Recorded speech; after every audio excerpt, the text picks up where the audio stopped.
So now let's talk about a couple of different chemical processes and see if we can surmise whether they're going to result in an increase in entropy of the system or not. So the first one would be the dissolution of sodium fluoride in water to form aqueous sodium fluoride. And is that going to result in an increase in entropy? Think about it for a sec. Yes, it does. And the reason why is because, don't forget that this is actually aqueous sodium ions and aqueous fluoride ions. So whenever you are dissociating a very highly ordered solid like sodium fluoride here, that's going to result in a significant increase in entropy once they are dissociated.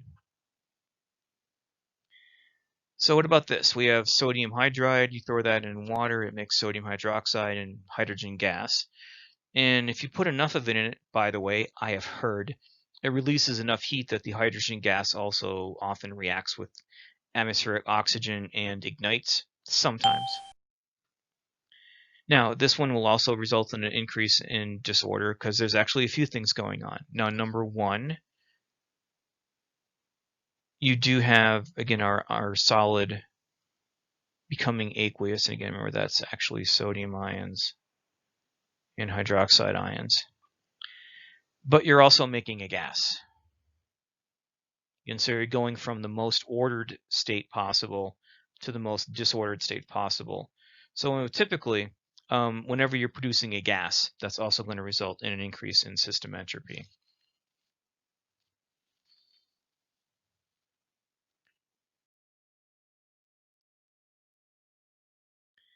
Now, what about this one here?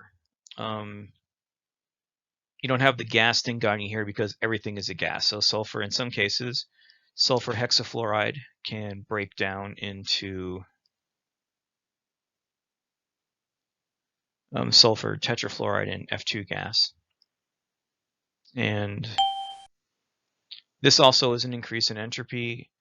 This is because, yes, everything is a gas, but in the end, there is more gas. So there's 1 mole of gas on the reactant side and 2 moles of gas on the product. So usually when you're increasing the amount of gas present, that's also increasing the entropy. And let's do another atom here. So we talked about this before, bringing it home. So iron at 300 Kelvin versus iron at 400. Now, both of those temperatures are well below its melting point, so we're still a solid. But even this is increasing the entropy because generally increasing the temperature does result in an increase in entropy of anything. And even if there isn't a phase change, it's simply because these atoms can move back and forth a little bit within their spot in the crystal lattice, and as you increase the temperature, the magnitude and the randomness of that motion actually goes up as well.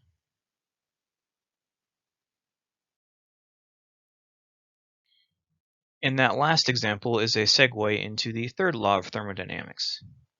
To recap, so the entropy of stuff increases as temperature increases. Conversely, entropy decreases as temperature decreases. So one might ask the question is, what would happen if you drop the temperature as low as possible to absolute zero kelvins?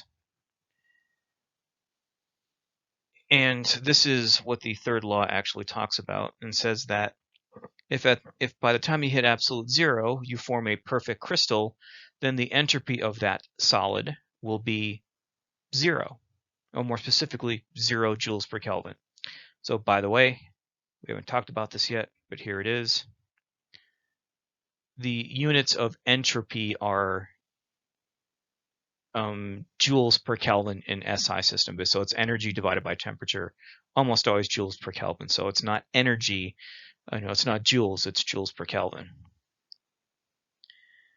So this statement that the entropy of a perfect crystal or perfect solid at 0 Kelvin is exactly 0 joules per Kelvin has a very important result.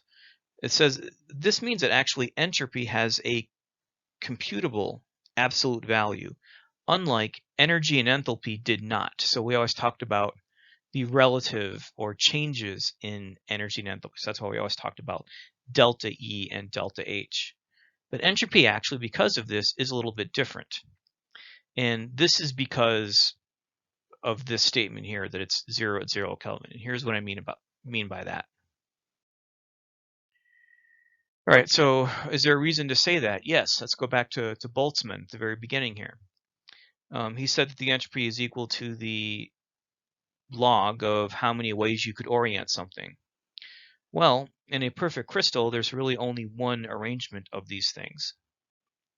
And the log of 1 is in fact 0. So this is exactly what Boltzmann had said. On a more practical level, that just means that at that temperature, there is even no random motion of these molecules or these atoms in the solid. At that temperature, they just stop moving altogether. And that little side-to-side, back-and-forth motion within their little spot was the last vestige of disorder that a crystal has. And once you take that away from it, there's nothing. So we call that 0. So why is that important? Well, so let's look at this picture here. So and let's say this is absolute 0, and this is room temperature 298 Kelvin. If you were to gradually increase the temperature from absolute 0 to room temperature of a generic substance, what would you observe? Well, as you increase the temperature, the entropy kind of goes up along this fairly smooth curve.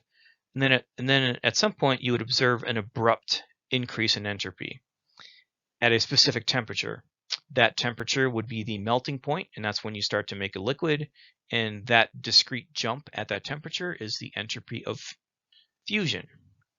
Once it all melts, you would have, again, the curvy progression or the curvy increase until at one very specific temperature, you would notice a very large increase in disorder. That temperature would be the boiling point, and the entropy change would be the entropy of vaporization of that substance. And then once you get to a gas, again, you would increase the entropy along this curve until you got to your target temperature, let's say 298 Kelvin. Now, there is an equation that describes this curve. So the entropy associated with any temperature change is related to the heat capacity, the constant pressure heat capacity, and the natural log of the starting temperature and the end temperature. Again, so we have an equation that describes this line, so we know exactly how much energy or how much entropy it takes to get from here to here. We also know how to quantify the entropy associated with the phase change. And that is equal to the enthalpy of that phase change divided by the temperature at which that phase change occurs.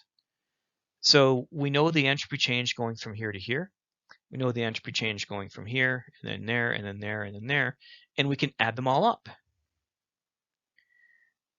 And so the key thing here is the third law allows us to get an absolute number here because we know that we are starting here at exactly 0.